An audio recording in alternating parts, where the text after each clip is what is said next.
The body of a man has been found in the Manchester Ship Canal. His death is being treated as unexplained. In other news, a man's body has been found in a canal just before 5:30 this morning. The area has been cordoned off. The body was found in the water near to Media City. Police have now told us this afternoon that it is the 20th. We're having this discussion about the likelihood that there's a serial killer on the loose in the city. Do you think we've got a serial killer on our hands? For years, a disturbing rumour has swirled around Manchester. A serial killer, dubbed the Pusher, is stalking the city's canals.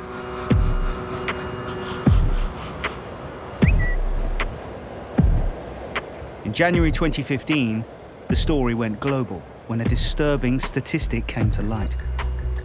85 bodies, most of them men, had been pulled from the water since 2008. 28 of these deaths returned an open verdict at inquest and remain unexplained. Now, an ex-murder detective is reviewing the cases of 3 men who mysteriously died in Manchester's waterways. As an investigator, an open verdict means there's too many unanswered questions. You just have to believe that you will get your answers sometime in life. You're missing more with each passing year. It needs to be investigated to find out if there is really a serial killer in this particular case.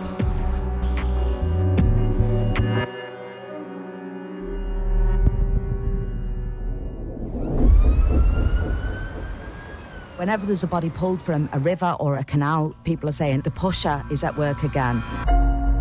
It is a lot of deaths going on in Manchester's canals. On the 10th of February 2011, the body of a young man was found in the River Irwell.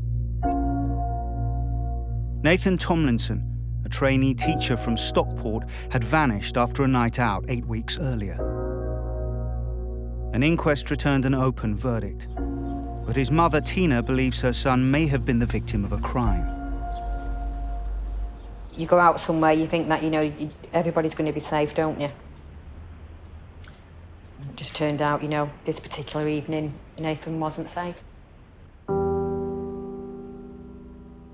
My wife keeps a shrine over in the corner there. I suppose it's just a reminder, really. But yeah, my mum tends to keep everything away, whereas we like to keep a few bits and bats on show. He was my youngest brother, so me, obviously my middle brother as well. With him being a baby, we always try and protect him, and he'd get away with a lot more as well because he was the youngest. But no, it was great. Lovable role, really. I miss Nathan every day, every second. Yeah, every day. I do miss saying, get out of that bedroom now. Nathan went missing a week before Christmas in 2010. Nathan had gone out on the 17th of December 2010. He'd gone out with his work colleagues. It was their work Christmas do. I think they'd been into a few pubs in Manchester, and they ended up in the Mitre Bar. My last contact with Nathan on that day was just via the text, where I told him not to get too drunk. He then replied, I'm not, I'm pacing myself because I'm drinking shandy.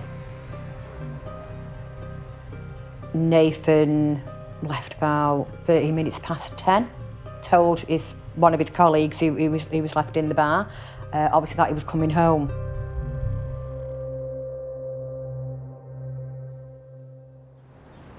When Tina woke up the next morning, Nathan was nowhere to be found. I kept ringing Nathan's phone. It didn't even ring, it just went straight to voicemail. Please leave a message after the tone.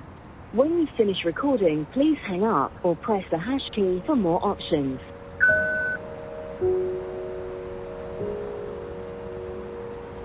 I thought, OK, right, I'll just, hound all his friends. But nobody had heard anything from him.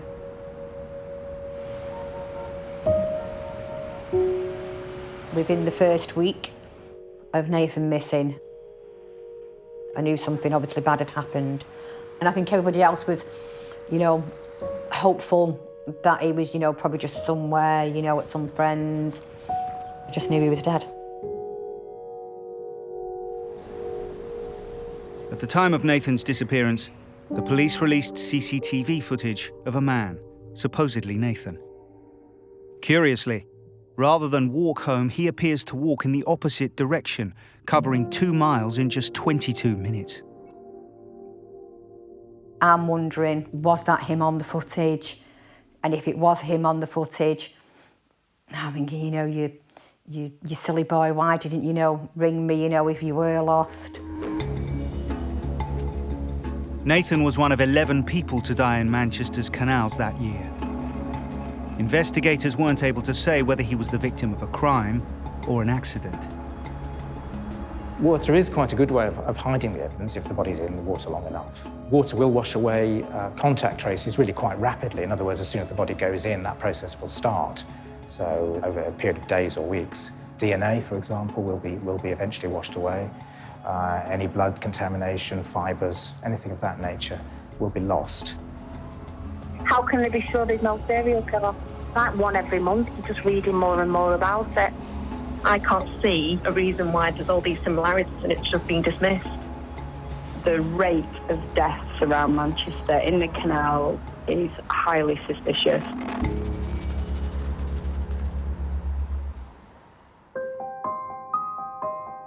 David Plunkett was 21 when his body was pulled from the Manchester Ship Canal. An inquest concluded he accidentally drowned. But like Nathan's mother, his parents believe there are still unanswered questions. Do you miss him more with each passing year? Something time heals doesn't work. If David were alive today, it would be his 33rd birthday. Anne and Michael are visiting the Northumberland beach where they scattered their son's ashes 11 years earlier. Happy birthday, son.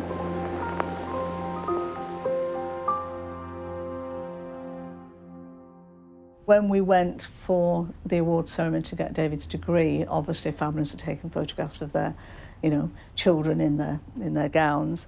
And David's tutor very, very kindly had got this photograph done for us. David was just a month off finishing his 4-year degree course. He was awarded his degree posthumously. We'd had miscarriages before David and one after David, so he was a very precious only child. Yes, we were blessed. He had a lovely sense of humour, he was very loving, very affectionate. He was very kind, very generous of his time and a great generosity of spirit. I think like a lot of only children, friendship meant a great deal to him. As he set out that night to go to Michael's, his last words to me were, "See you in the morning, Dad." It was the 17th of April 2004 when David set off for a night out with a friend. He never came home. His parents believe his death may not have been accidental.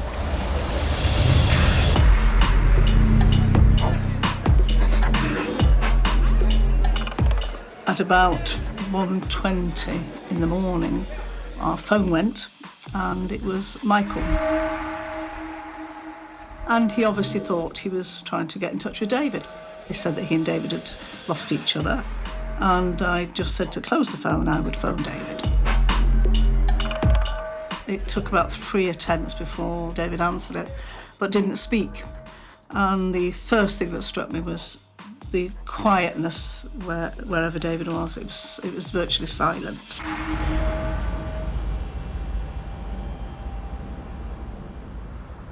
All I could hear was he was walking. That was evident from his breathing. And I just said, "Do you know where you are, David? Are you in Manchester? Do you recognise anywhere?" But no response. And then probably a good 7-8 minutes into the call, there was suddenly this ghastly screaming.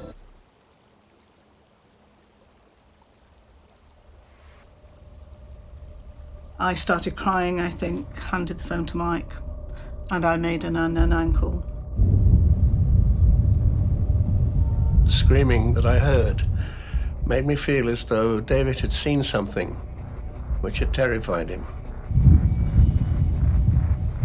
At 4:30, the phone just went dead. That was the beginning, really, of the nightmare.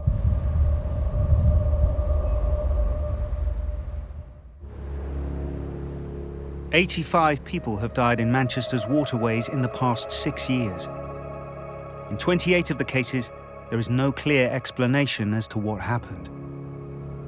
This unsettling statistic has fueled rumours that a serial killer is on the loose.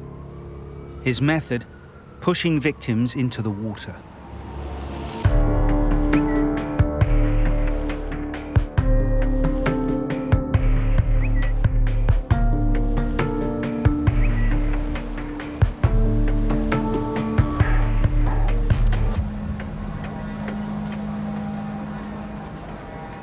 But the urban myth, as far as we're concerned around here, is that there's people going down the canal for shenanigans, and then they're getting pushed in. Why go down there when you know that there's so many people died from simply going down there? These people that are getting pushed in the canal, can they not get out? What's happened to them before they go in? Or is there somebody that stays on the side that doesn't let them out? It's all become very Jack the Ripper-esque. This is becoming more and more of a regular thing, and to say that it's not suspicious, it's just ridiculous. I mean, how much more suspicious do you have to make something? For Greater Manchester Police, the challenge of keeping people safe on nights out has become a top priority. So this area is the Undercroft, and it's a notorious stretch of waterway in Manchester. The 400-metre stretch underground, last 6 years we've had 4 deaths. And then if you include the locks either side, there's another 5. The deaths we've had down here have been a real mix. Some of them have simply been drunk people falling in. People have tried crossing the canal gates. Sometimes they've been robberies gone wrong. Sometimes the victims, sometimes the offenders have fallen in and died.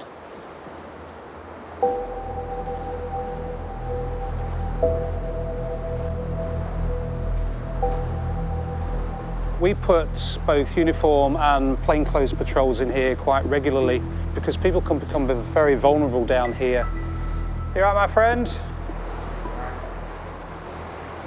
I cannot tell you how many issues we've had down here in terms of people getting robbed, people getting pushed in.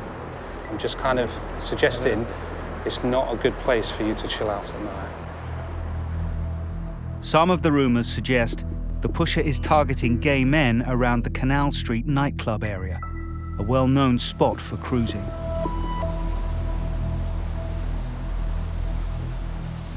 We know there's a lot of underreporting for issues in the Undercroft. Sometimes something's happened and we'll never even get that report because there can sometimes be a difficult conversation about what someone was doing. And we very much, we don't judge the victim. We just want to find out what's happened. But, we're realistic and we know that people don't always want to tell us.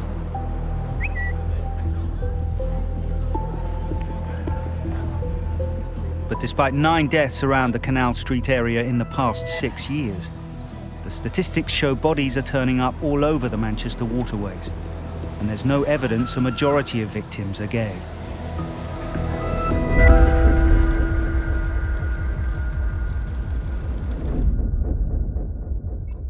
Sovik Pal, a 19-year-old student from India, disappeared on New Year's Eve 2012 after a night out at the Warehouse Project nightclub. Sovik, he was a very good friend and very good child. He was full of joy and he was enjoying his studies. And he was having a very good knack of drawing and painting arts. and was very eager to make himself as a designer, and that's the reason why he would like to have his studies in Manchester as a product design engineer.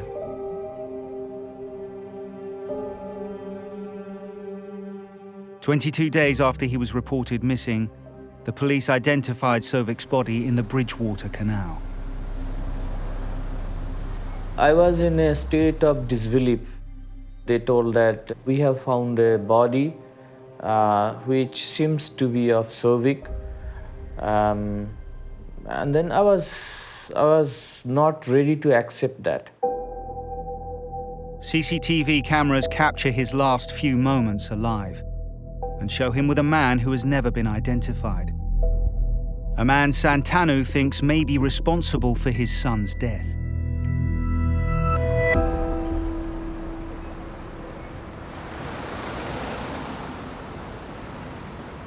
Tony Blockley is a former senior detective with 35 years' experience investigating serious crime, murder, and cold cases. In partnership with the families of Nathan Tomlinson, David Plunkett, and Sovic Powell, he's examining the circumstances surrounding their deaths. He's also looking at whether there's evidence a serial killer is at work. People will talk about how do you find out if it's a serial killer.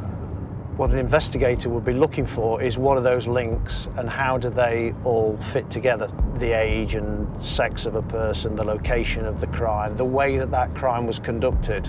And even when you've created those links, it doesn't automatically mean there's a serial killer. However, it's a starting point. It's really important to examine the cases on an individual basis, but also to examine them as a collective.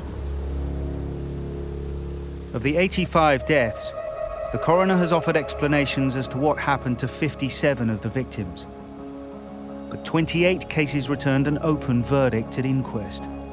In effect, how they came to die remains a mystery. In my experience, I certainly have had one or two open verdicts. To have 28 open verdicts does seem an awful lot, and particularly when you consider it in a small area. Given the fact that bodies recovered from water have often gone into that water in an unwitnessed way, nobody's seen them go in, they haven't left a note or anything of that nature, and there may be all sorts of other circumstances around that death which are unsure, it's not surprising that a large number of these cases are returned as open verdicts rather than as, say, homicide or suicide. There is speculation that some of the victims may have taken their own lives. I know that the suicide rate for men tends to be a lot higher than it is for women. Is it not possible that these deaths into the canal are suicides? I don't know, but I think putting yourself in a canal, you're not guaranteed to die, are you? However, research shows only 4% of male suicides choose to take their lives by drowning, and even fewer die in canals. Nathan wasn't suicidal. And if I believed for one moment that he'd fallen in there on his own accord, I'd leave it at that. Why would I torture myself? I think this is probably about the third, fourth time that I've been back down here since Nathan was found. Yeah, I don't venture down here.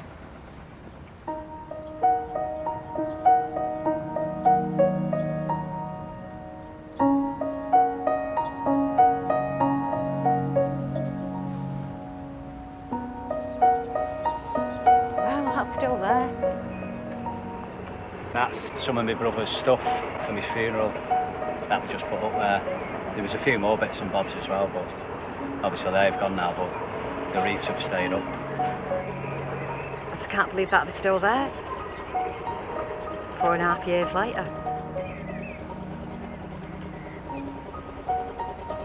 Very, very emotional being down here. Really emotional.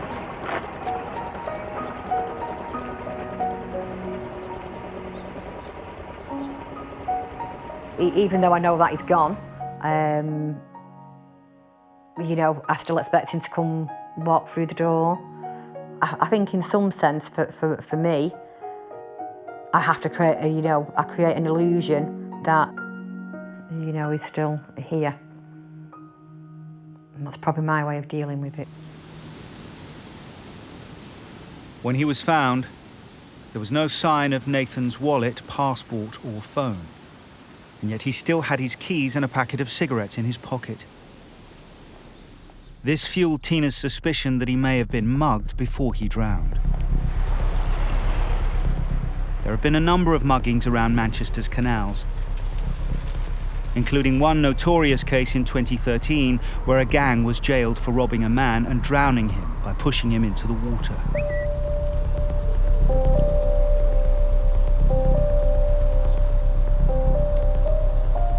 If someone pushes someone else into the water, there may well be no signs at all for the pathologist to find. Even quite a hard push may leave no sign at all, no bruising, no marks on the skin for the pathologist to see later on. I've always felt that Nathan's was suspicious.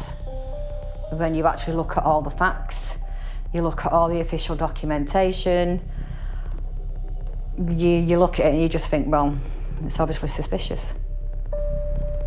Where was his coat, his wallet, phone and passport? None of them have ever been found.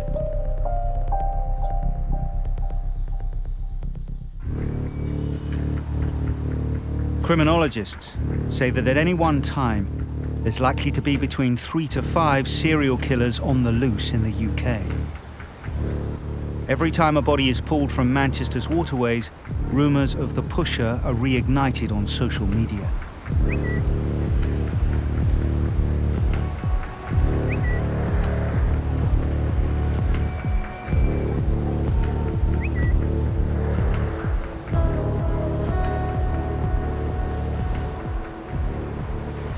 The police are obviously saying that it's not connected, there isn't a conspiracy, but whether that's a cover-up in itself, that there's a part of a wider investigation and they can't compromise that, I don't know. When the pusher jumped from urban legend to front-page news, the police quickly moved to deny there was any link between the deaths. There's been a review by myself and a number of officers where we've looked at these cases, and the reason we've looked at these cases is to give the family more reassurance that there is no evidence to support this theory that there's a serial killer at large. Most of these bodies, there is a definitive explanation behind it. Some people have gone swimming, you've got people seen staggering home, walking along the canal, and they've fallen in. The police suggest one of the key factors behind the high numbers of deaths is heavy drinking. Alcohol certainly plays a part in many cases of drowning. People are less able to anticipate danger, they are more unsteady on their feet, they're more likely to fall. And if somebody falls into a body of water in an intoxicated state, it's likely that the outcome will be more serious than it might otherwise have been. When you put alcohol, occasionally drugs, vulnerable people next to all that water, you're going to end up with tragedies. We've had people go in here where they've tried climbing round the railings kind of to and from smoking areas.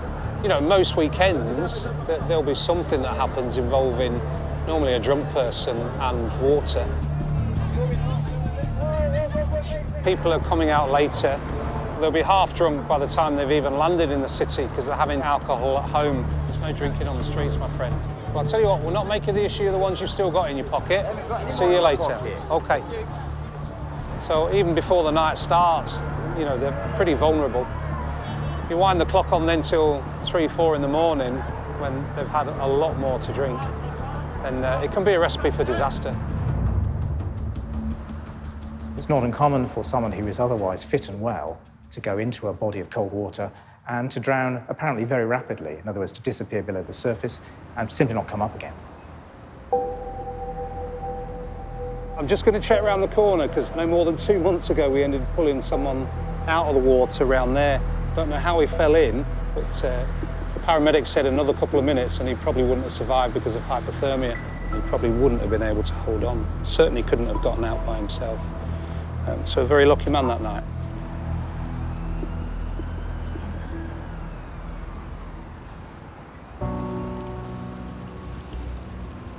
It was on a Friday afternoon that Anne suddenly appeared in my office at the Crown Court in Bradford and told me that they'd found a body and they thought it was David. 2 weeks had passed since David Plunkett disappeared after an event at the Daytona. His body was found less than a mile away from the venue in the Manchester Ship Canal. An inquest suggested alcohol was a factor in his death. If I'm drunk or if you're drunk, I can talk to you and you will answer me. It might make sense. Now, in our case, we didn't have that with David.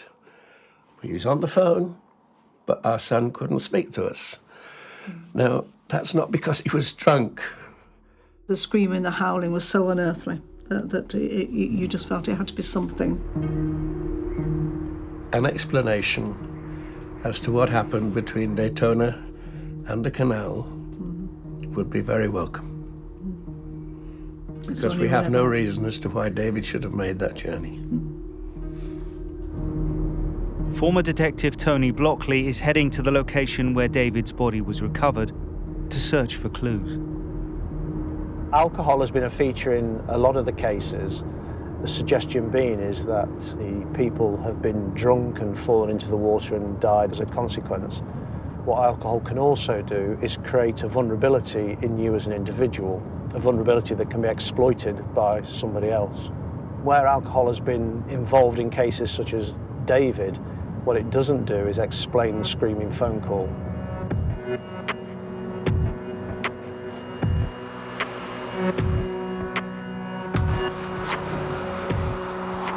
If you were drunk and you wanted to get a taxi, why would you leave the main road and go down an obvious side road which doesn't lead to anything particularly? Was he invited down that side road? Was he lured down that side road? Was he chased down that side road? There was no evidence that David had been pushed or met his death by any criminal means.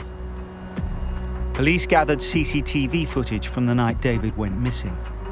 However, any useful evidence was compromised by the poor weather and lack of visibility. We will never know if that phone call, the screaming phone call, was him being chased.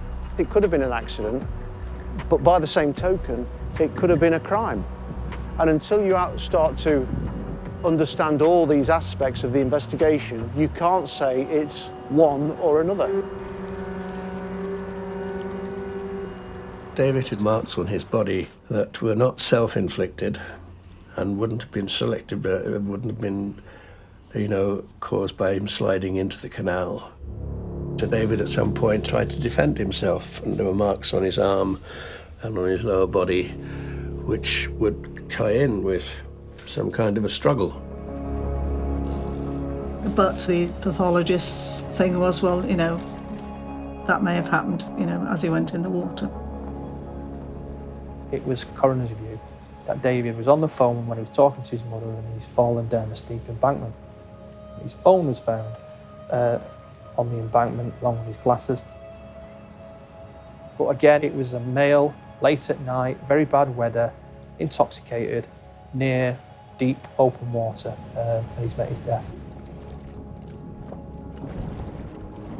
It's been suggested that the screaming is as a result of him falling into the water. But had he gone over the railings and he'd fallen into the water, the drop into the water is some 8 to 10 feet. So it would have caused a splash, it would have caused a noise. The phone was found on the banking and Mum could hear the phone, so you'd have heard him go into the water. The one thing that gives us a little comfort, and will be to my dying day, that the last words or the last voices David heard were ours. And whilst it doesn't alter the outcome, there's still that feeling that at least somehow we were with him.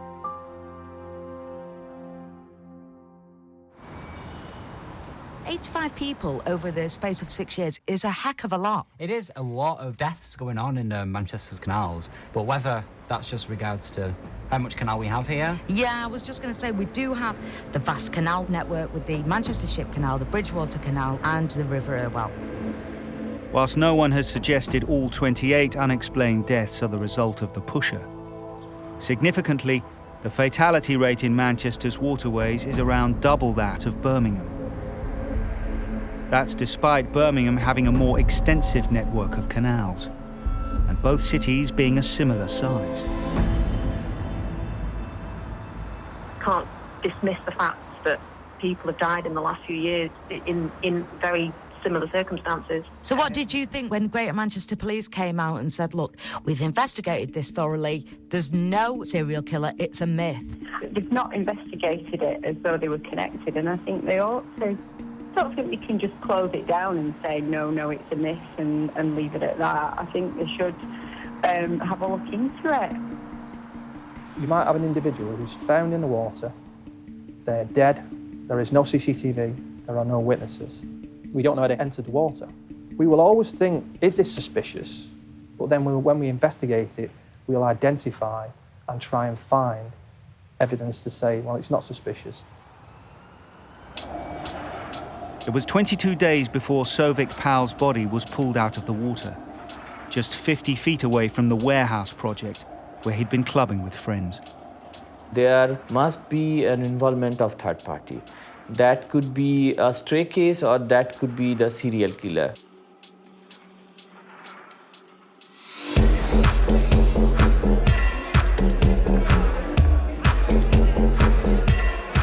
Gemma Hale was with Souvik the night he disappeared.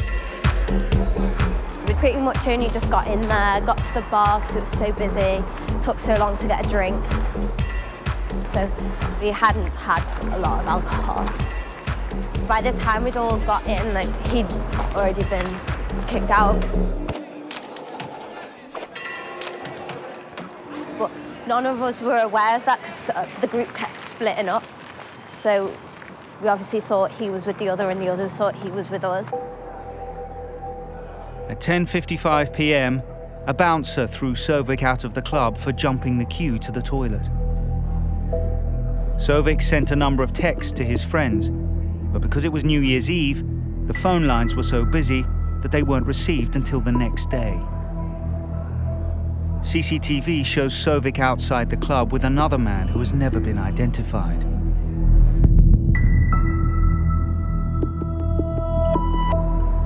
Tony Blockley is visiting the site where Souvik's body was recovered. Souvik walks away with another person. There are definitely two people walking away.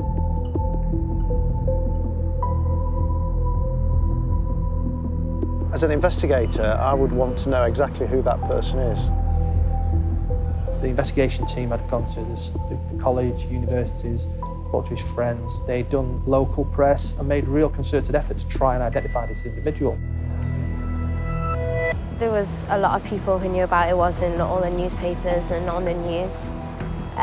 We were also flyering whenever we could at all the match days. So it does make you wonder why nobody came forward to say what happened. The CCTV camera footage shows that two persons are going in the bank of the canal, opposite side of warehouse project. At one point, the camera catches something potentially significant. You see an individual start to try and climb over a 6-foot fence. Police believe the climber is Souvik, attempting to get back into the club. But the fence is on the edge of the camera frame and he disappears from view. If it hadn't been that he wanted to get into the club, why had he walked across a bridge, over a canal, and then come down the far side? And if it hadn't been that he climbed a fence, got into the canal and successfully swam across and then got out and climbed in, he'd have been absolutely soaking wet. And I know sometimes decisions can be made when you've had a drink that probably aren't as rational as you would think they are, but it seems to me exceptionally odd that that's what somebody would do. The CCTV covering the canal shows one person leaving the area at 11:30. Police think it's the unidentified man who had been with Souvik. I would argue that it's imperative in order to effectively investigate Souvik's death to identify that individual. Because whilst ever that person isn't identified, it's going to be a significant question that the family want answering.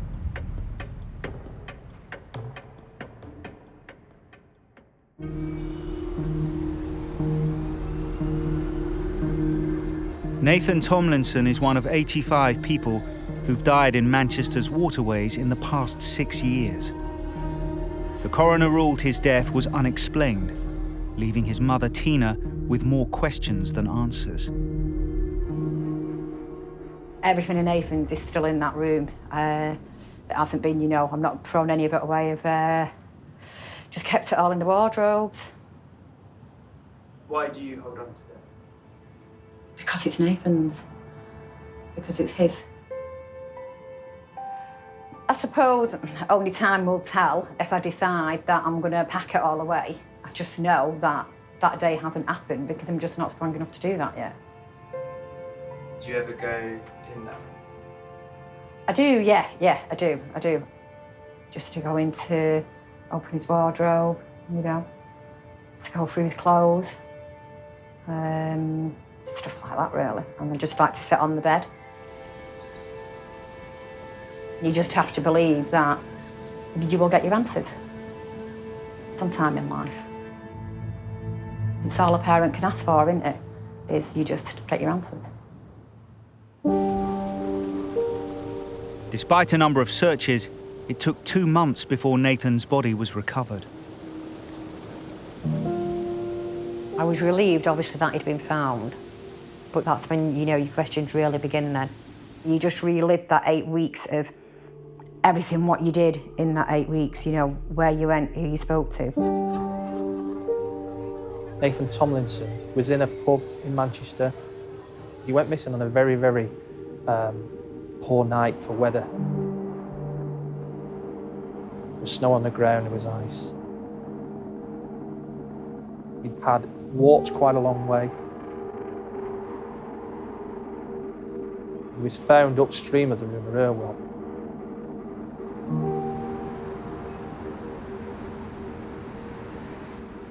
Former detective Tony Blockley is walking the route Nathan supposedly took on the night he died, hoping to shed some light on what really happened. Nathan's mother believes it may not be him on the CCTV footage. The initial CCTV at the Mitre Bar identified Nathan, but certainly in some of the latter CCTV, it's very difficult to identify Nathan visually. The quality of the CCTV is not good. Of course, it may be that because this is the estimated route that Nathan took to where he was found, that there is an assumption that this is Nathan on the CCTV. From an investigation point of view, it's always dangerous to make those assumptions without having any reasoning behind them, because it can lead you in a totally different direction.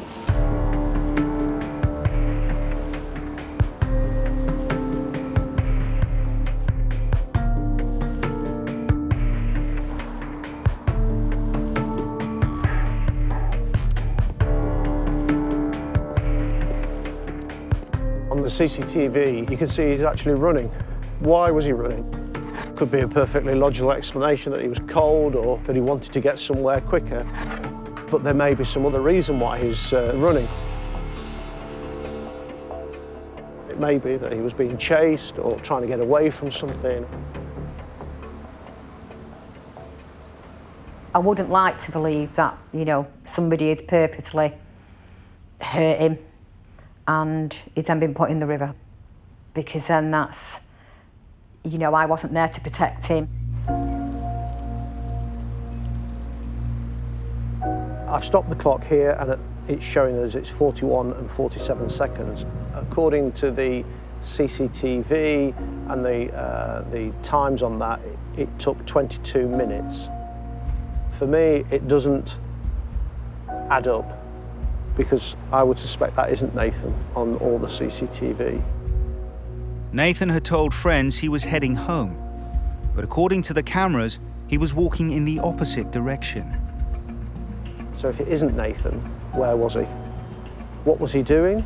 Who was he with? Perhaps he was on the CCTV somewhere else. It's hugely significant to find where Nathan was. The rate of deaths around Manchester in the canals is highly suspicious.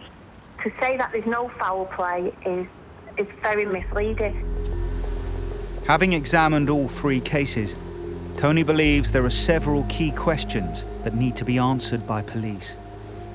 In the case of David, he was ejected from a club and then he walked into a secluded location, which comes as a bit of a surprise, and I would ask the question, why has he gone into that location?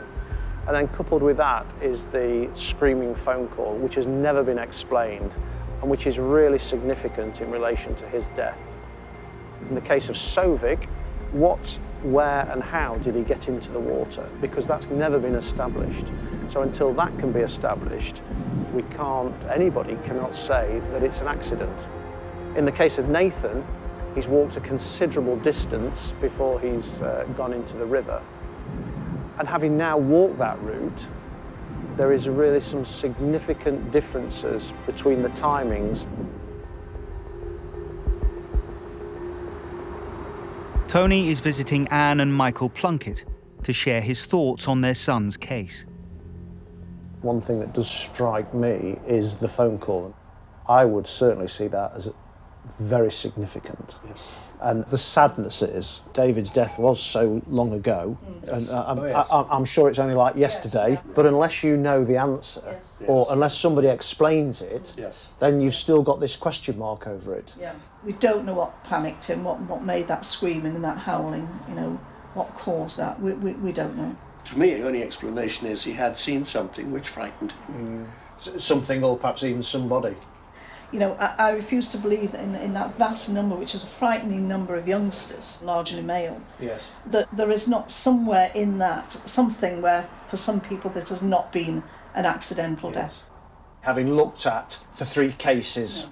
They are individual deaths yes. in circumstances that haven't been explained, yes. But they shouldn't be dismissed as accidents.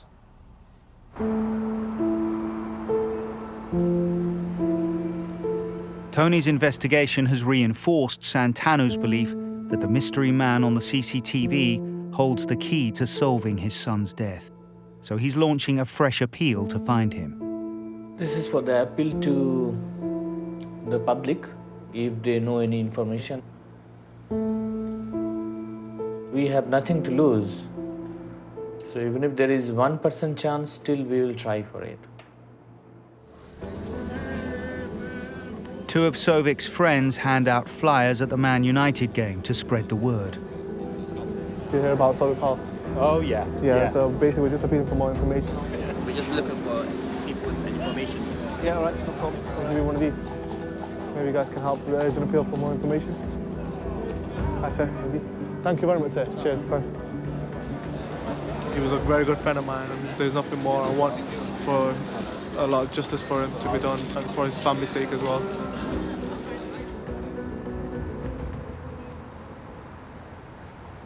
Tony is visiting Tina Tomlinson to discuss his findings. He has serious doubts about the CCTV evidence which identified Nathan.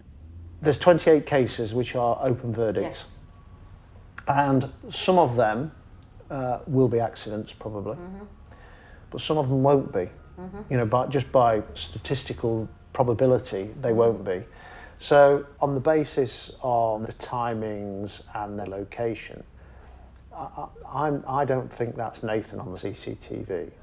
If that isn't Nathan, where was Nathan? Because actually, if he was somewhere else, there may have been other CCTV that showed him with somebody. You've been a police officer and you've done your investigations, so it's nice to know that in my own head, I'm not going daft. You're not going mad. No, you're not going mad. No. You're not going mad. You do feel as though you are going crazy at times.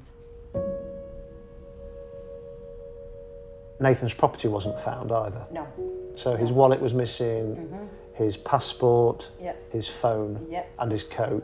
So I suppose it could be that his coat's come off in the water and they're still in his coat, or it could be that Nathan was mugged. You can't discount that, no, because everything would, I suppose, suggest that he was mugged. Just over a week after he went missing, the body of a man has been pulled from the Manchester Ship Canal. Alex Darby has more on this for us. Yeah, well, we were told earlier that a body was found... Having reviewed the evidence, Tony has reached some conclusions about Manchester's canal deaths. If the serial killer had decided to cause their deaths by pushing them into the water, how could that person guarantee that they would die? In which case, there would be survivors who would have come forward.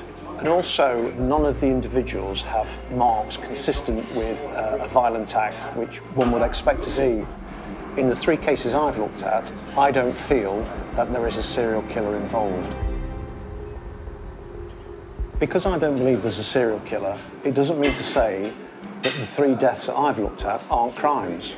It could be that somebody has been mugged and pushed into the water or trying to escape, but to be able to categorically say that there isn't a serial killer, you would have to look at all the cases involved to be able to look at the similarities and the differences. And unless the police can prove that there isn't a serial killer, every time a body is found or turns up in water, the rumours and the speculations will continue.